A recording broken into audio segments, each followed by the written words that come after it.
La journée du mardi, deuxième jour de formation pour la première vague des boulangers et pâtissiers, ne sera pas de tout repos pour Waléo Ainé et son staff. Après avoir reçu un peu plus tôt dans la matinée la visite de la première autorité de la commune d'Abomey-Calavi, le fondateur de l'établissement para-universitaire Asana Formation et son équipe ont eu l'honneur d'accueillir une délégation du ministère des Affaires sociales et de la microfinance. Les émissaires de la ministre Véronique Togne-Fodé sont descendus eux aussi dans les locaux de l'EPAF pour constater le démarrage effectif de la formation initiée par le gouvernement au profit des boulangers et pâtissiers. Un programme bien structuré pour chaque aile de formation avec pour objectif le renforcement des capacités pratiques et techniques des participants. Quand vous prenez la pâtisserie, le programme est clairement structuré.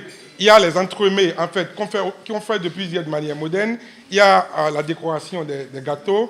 Il y a les cake design. Ils le font déjà, mais on a commencé par faire depuis hier autrement, avec l'appui en fait, de nos amis, de nos experts. En boulangerie, c'est 3 axes. Selon le mandat qu'on a reçu, c'est les pains modernes. Le deuxième axe, c'est les pains sucrés salés, dérivés les pains nigériens, ghanéens et puis togolais. Après, les pains mixtes, ce qu'on appelle pain mix, c'est la capacité en fait à pouvoir mettre une autre farine en fait avec la farine de blé pour produire du pain. Nos pays africains sont riches en céréales. Nous avons la farine de blé, nous avons la farine de manioc, nous avons la farine de riz. On peut partir de là et pouvoir produire du pain de bonne qualité et changer en fait l'habitude commune de consommation uniquement de blé.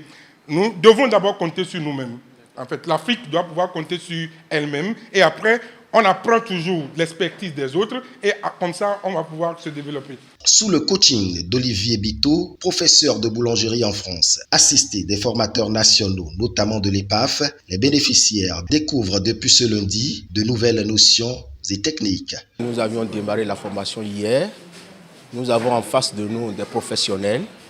On ne fait que changer les idées.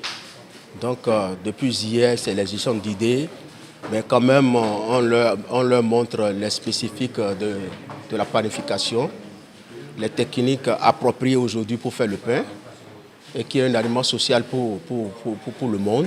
Donc, voilà ce que nous sommes en train de faire pour le moment. J'ai apporté avec des petits pochoirs, par exemple, c'est ce qui se fait un petit peu actuellement, pour rendre un peu plus attrayant.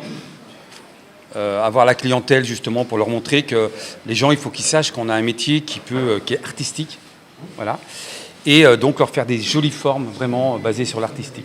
Voilà. Et ça fait venir le consommateur. Les participants, très émus de faire partie des heureux bénéficiaires de ce programme, ont exprimé leur gratitude à l'endroit du chef de l'État. Je remercie le gouvernement et son équipe, notre président, les ministres, ainsi que le PAF, parce que c'est grâce à lui que nous avons eu les équipements qui sont mis à notre disposition. Nous avons tout est bien équipé ici et nous sommes contents. Quel que soit notre âge, on doit avoir le courage de continuer à apprendre. On ne finit pas d'apprendre jamais. Donc merci pour ce que vous fêtes pour le peuple béninois. C'est une belle initiative. C'est une belle initiative en ce sens que ça nous aide, entre nous d'abord, à harmoniser les techniques de travail, à les moderniser et à donner un plus à la population béninoise. Moi, particulièrement, je ne faisais pas du pain salé. Je ne faisais que le pain sucré et différents types de pain. Voilà, donc j'ai appris ici maintenant du pain salé. J'ai appris beaucoup de différentes formes de pain salé qu'on peut faire.